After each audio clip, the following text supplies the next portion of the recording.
Voici une petite vidéo sur les arbres. Alors, je vais vous montrer comment compléter les arbres dans le cas des événements dépendants.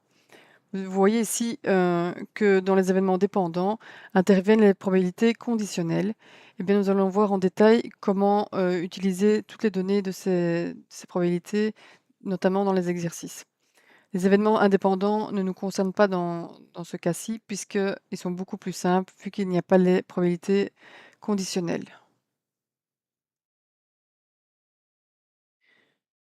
Nous allons nous intéresser à ce type d'arbre-ci avec, des données qui sont mises ici sous forme de lettres puisque je n'ai pas mis de valeur précise, mais ça veut dire que chaque fois que vous serez confronté à un arbre et que vous manquerez des informations, les informations qui vous manquent, notez-les par des lettres. Comme ça, vous pourrez quand même faire vos formules et vos calculs. Alors ici, au départ, facile puisque pour les probabilités de A et de son complémentaire, elles seront probablement données dans l'énoncé. Donc ce seront simplement les données comme, P de A ou du complémentaire de A. Par contre, ce qui va un peu être, différent, c'est ce qui va se passer par la suite. Et donc ici, au niveau de la probabilité M, donc la probabilité d'avoir B ou son complémentaire B. Vous allez voir ici, il y a 2 situations et en fonction de ce que vous avez obtenu, précédemment, donc A ou son complémentaire, bah, les probabilités de B et de son complémentaire ici dans l'arbre seront différentes d'une branche à une autre. Et donc ici, par exemple, pour la probabilité de M, nous avons la probabilité de B sachant A. Ça veut dire quoi? Ça veut dire que j'ai la probabilité de B ici, sachant que j'ai déjà obtenu A avant. Même chose pour la suivante. Ici, j'ai la probabilité du complémentaire de B, sachant que j'étais dans A avant. Ce n'est pas la même chose quand les événements sont indépendants parce qu'il n'y a pas l'intervention de A dans l'histoire. Ici, A va changer la probabilité de B ou de son complément. On peut faire la même chose pour S et T. Voilà. Donc c'est bien la probabilité de B ici, sachant qu'on a A complémentaire pour le S. Ensuite, ce qui nous intéresse particulièrement dans cet exemple, c'est la probabilité de l'intersection entre A et B. Je vous rappelle, selon la loi du produit, que quand on veut calculer la probabilité ici, par exemple, de A inter B, nous allons suivre les probabilités rencontrées le long du chemin. Donc nous allons avoir X fois M. Pour bien noter que nous avons obtenu A et B, l'intersection, je vous rappelle, donc le et A et B se note à inter B, donc le petit pont. C'est très important de bien distinguer l'intersection et l'union. Deuxième exemple ici, ben, logiquement, pour obtenir A et le complément de B, même principe, P de A inter complément de B, je vais avoir X fois R. Même principe pour les suivants, chaque fois le chemin parcouru, voilà. Donc ici, je trouve les probabilités des intersections des différents événements. Il faut bien visualiser ça quand vous aurez des exercices. Si on vous donne la probabilité de l'intersection entre A et B, ça veut dire que vous aurez ici le résultat de x fois m. Donc vous allez remplacer le x fois m par la probabilité donnée.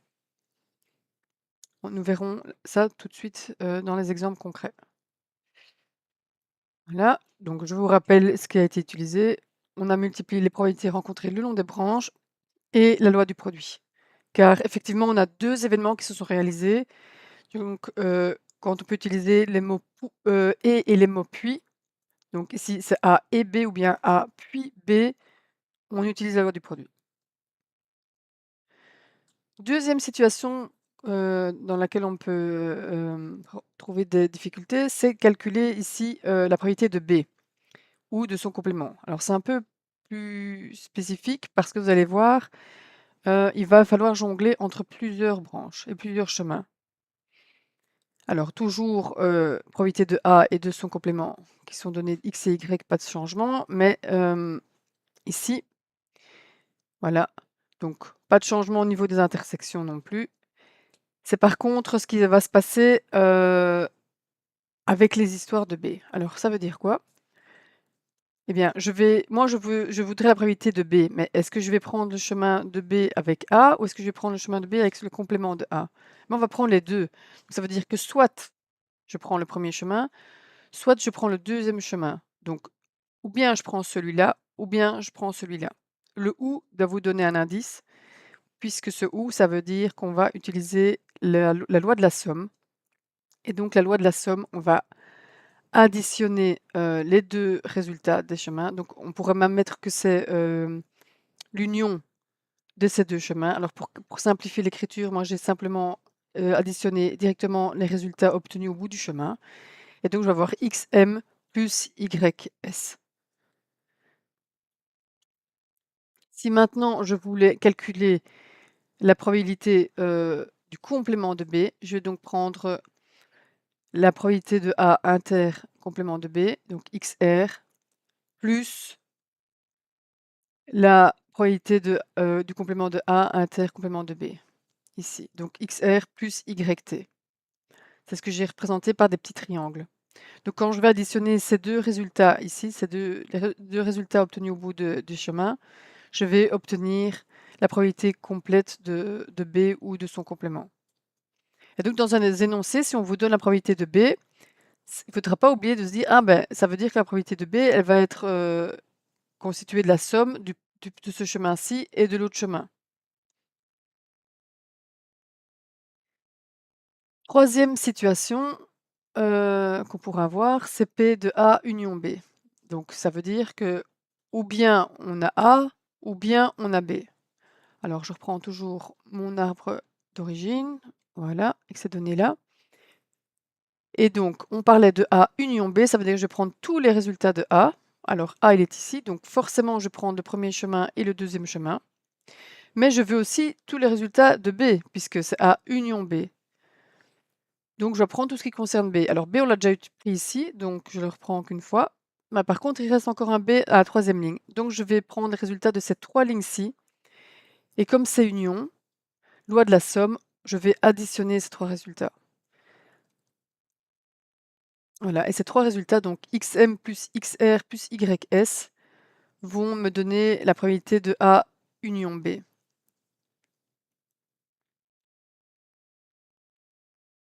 Alors, petit exemple avec des données d'un exercice. Donc, je reprends mon arbre complet. Voilà, les données sont celles-ci. Donc, vous avez la probabilité de A qui vaut 0,39. Donc, je peux directement compléter dans l'arbre 0,39. Je sais que forcément, Y vaudra le complément de A. Donc, ça veut dire 1 moins 0,39. Et ça fait 0,61. Alors ici, j'ai déjà mis en bout de ligne. Voilà, j'ai oublié de le dire précédemment, mais donc ici, forcément, au bout du chemin, si vous avez x fois m et que votre x vaut 0,39, vous allez avoir 0,39 fois m. Même chose pour le r, 0,39 fois r. Et donc, même chose pour y, 0,61 fois s et 0,61 fois t. Deuxième information qu'on nous donne, c'est P de B, sachant qu'on est dans A complémentaire. Donc, je vais aller dans le complément de A ici, et je vais aller dans B. Donc, on a bien B, sachant qu'on était dans le complémentaire de A. OK. Alors, la valeur qui nous est donnée ici, le 0,4, c'est pas celle qui est au bout du chemin. C'est celle qui est ici, au niveau de la branche entre le complément de A et le B. Donc ça, il faut bien se rappeler ça. Quand vous avez une donnée avec une conditionnelle, ça va être la donnée de la branche. Donc ici, je vais mettre 0,4. Donc forcément, t va valoir 0,6 et je vais pouvoir remplacer le s et le t dans mes calculs. Et donc au niveau de ce troisième chemin, je vais avoir 0,61 fois 0,4, ça fait 0,244 et l'autre 0,366. Donc là, je commence à avoir un arbre qui se complète de mieux en mieux et il nous reste juste 2-3 petites infos à voir au-dessus. Et elles vont être données par l'information suivante. Alors, on nous donne ici la probabilité de A inter le complément de B. Donc A inter le complément de B, c'est bien ce chemin-ci. Et donc la probabilité qui est notée ici, ça veut dire XR. On a vu que XR, c'était 0,39 fois R. Cette valeur-là va être égale à ce qui est donné dans notre énoncé, donc 0,13. Voilà. Ce qui nous permet de trouver la valeur de R. Et donc 0,39 fois R, ça fait 0,13. Par conséquent, R va valoir 0,13 divisé par 0,39. Donc je vais isoler le R qui est ici. Le 0,39 qui multipliait le R, il va aller de l'autre côté et il va diviser le 0,13. Et on obtient donc 0,13 divisé par 0,39, ce qui nous fait 1 tiers. Donc 1 tiers pour ici le R, et donc son complément fait 2 tiers pour le M, que je peux compléter alors au niveau de ma première ligne et obtenir ici au bout de ligne 0,26 comme probabilité. Grâce à ça, tout notre arbre est complet et il n'y a plus rien à faire. Par contre, deuxième situation, on pourrait vous donner d'autres données que celle-ci. Ici, vous avez donné P de A, le conditionnel et l'intersection. Maintenant, exemple suivant.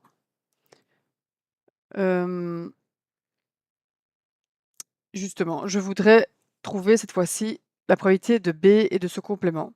Donc je reprends à partir du même exemple les données qu'on vient de déterminer, mais je vais devoir calculer la probabilité de B. Alors juste pour info, je vous rappelle que quand on est comme ça dans une situation au bout de chemin, quand vous additionnez tous les résultats obtenus au bout des chemins, votre somme doit être égale à 1. Alors nous, pour avoir P de B, je vous rappelle, on prend le chemin qui mène à B, donc ici c'est ma première étoile, l'autre chemin qui mène à B, deuxième étoile, et comme on prend un chemin ou l'autre, c'est donc la loi de la somme, on va additionner les deux résultats. Donc ça veut dire qu'on va faire 0,26 plus 0,244, et ce résultat obtenu, ça va nous donner la probabilité de B. Même chose pour la probabilité du complément de B. Alors soit vous faites 1 moins 0,504, soit vous additionnez les valeurs des deux triangles ici, donc 0,13 et 0,366. Ce qui me donne 0,496 et c'est bien le complément de 0,504.